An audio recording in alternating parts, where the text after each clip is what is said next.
അപ്പോൾ ഇന്നത്തെ വീഡിയോ എന്ന് വെച്ചാൽ കോഴിക്കൂടിൻ്റെ അടിഭാഗം വൃത്തിയാക്കലാണ്. അപ്പോൾ മഴക്കാലത്ത് നമ്മൾ കോഴികളെ നന്നായിട്ട് സൂക്ഷിച്ചില്ലെങ്കിൽ കോഴിക്കൂടിനകമൊക്കെ നന്നായിട്ട് സൂക്ഷിച്ചില്ലെങ്കിൽ കോഴികൾക്ക് പല പണികളും കിട്ടും. കോഴികൾ ചത്തുപോകാൻ ചാൻസ് ഉണ്ട്. അപ്പോൾ കോഴിക്കൂടിനകത്തുള്ള മരപ്പൊടിയും കാട്ടും എല്ലാം അതാത് സമയത്ത് തന്നെ നീക്കം ചെയ്ത് വൃത്തിയാക്കുന്നവരാണ് നമ്മൾ പലരും. അപ്പോൾ എന്നിരുന്നാലും നമ്മൾ ശ്രദ്ധിക്കാതെ പോകുന്ന ഒരിടമാണ് കോഴിക്കൂടിൻ്റെ അടിഭാഗത്താണ് കൂടുതലായിട്ടും കോഴിയുടെ കാഷ്ടവും അതിന് മരപ്പൊടിയുടെ വേസ്റ്റൊക്കെ കിടക്കും. മഴ നനഞ്ഞ് അതിൽ നിന്ന് കൃമിയും പല അസുഖങ്ങളൊക്കെ ഉണ്ടാകുന്നത് കോഴികൾക്ക് അങ്ങനെയാണ്. വിരമരുന്ന് കൊടുത്തിട്ട് നമ്മൾ കോഴികൾക്ക് ഒരു മാറ്റവും ഉണ്ടാകാറില്ല. കാരണം വിരമരുന്ന് കൊടുക്കുന്നു, കോഴി കാഷ്ടിക്കുന്ന കോഴിയുടെ മുട്ടയോടെ ഉൾപ്പെടെ കാഷ്ടത്തിലൂടെ പുറത്തു പോവുകയും അത് കോഴികളുടെ അടിയിലൊക്കെ കിടക്കാം. അപ്പോൾ അതിൽ നിന്ന് തന്നെ പിന്നെയും കോഴികൾ ഫുഡെടുക്കുമ്പോൾ കോഴികൾക്ക് അതേ അസുഖം തന്നെ പിന്നെയും റൊട്ടേറ്റ് ചെയ്ത് വന്നുകൊണ്ടിരിക്കും.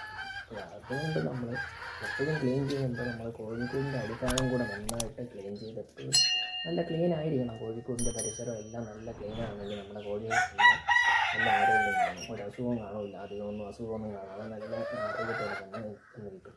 അപ്പോൾ ഇതെല്ലാം ശ്രദ്ധിച്ചു കഴിഞ്ഞാൽ നമുക്ക് കോഴി വളർത്തലിൽ നമുക്ക് നന്നായിട്ട് നമുക്ക് വിജയിച്ച് കയറി വരാൻ പറ്റും. അപ്പോൾ വീഡിയോ ഇഷ്ടപ്പെട്ട് കഴിഞ്ഞാൽ ലൈക്കും സബ്സ്ക്രൈബും ചെയ്യാൻ മറക്കല്ലേ.